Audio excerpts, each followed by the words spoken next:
The power of identification. Welcome back to the exchange.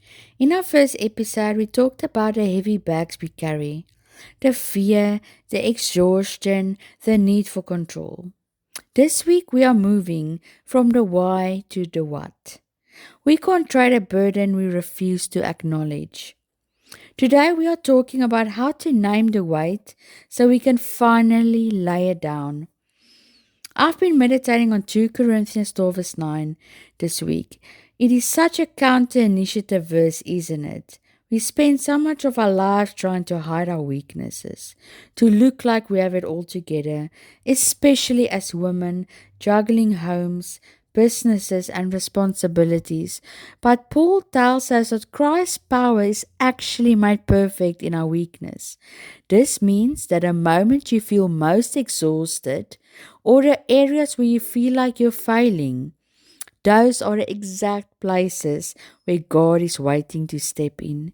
Your weakness isn't an obstacle to the exchange, but rather an invitation. For this week's exchange, I want to challenge you to do a weakness audit. First, identify. At the end of each day, write down one thing that made you feel weak or overwhelmed. Then, secondly, a surrender. Instead of trying to fix it with more self reliance, pray. Lord, this is where I'm weak. I'm trading this frustration for your grace. And then, thirdly, is notice. Watch how His peace changes your perspective on that specific struggle.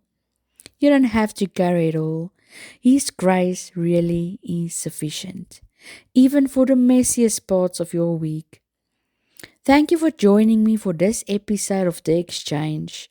If this resonated with you, subscribe and share it with a friend who needs to be reminded that they don't have to be strong on their own. Let's keep trading the heavy for the holy.